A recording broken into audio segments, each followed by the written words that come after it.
पाकिस्तान एक बहुत बड़े संकट से गुजर रहा है और ये कहानी सिर्फ ईंधन की नहीं है।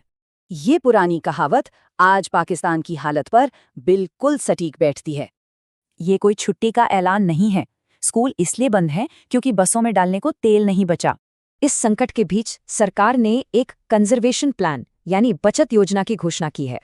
सरकार तो इसे सादगी प्लान कह रही है, लेकिन सोर्स इसे एक तरह से हार मान लेना बता रहा है। अब इस शटडाउन का पैमाना देखिए।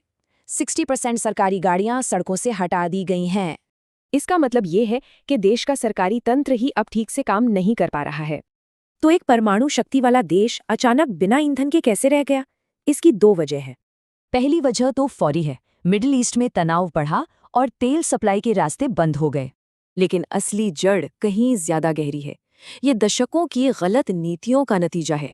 देश विदेशी तेल पर इतना निर्भर हो गया कि एक टैंकर रुकते ही सरकार घुटनों पर आ गई।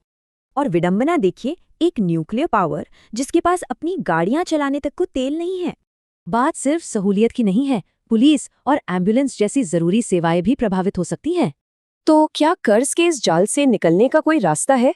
सोर्स कहता है हाँ, पर इसके लिए एक बड़ी और कड़वी सर्जरी करनी होगी। तो चलिए देखते हैं ये 5 स्टेप वाला रास्ता जो आत्मनिर्भरता की तरफ ले जा सकता है।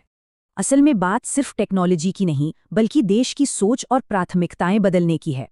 मतलब फोकस सरहदों की लड़ाई से हटाकर बिजली और सोलर फार्म की लड़ाई पर लाना होगा। और ये समझना जरूरी है क्योंकि यहाँ ईंधन के लिए एक पूरी पीढ़ी का भविष्य दांव पर लग गया है। तो आखिर में सवाल यही है, पाकिस्तान एक देश के तौर पर याद रखा जाएगा या सिर्फ एक कड़वे सबक के तौर पर?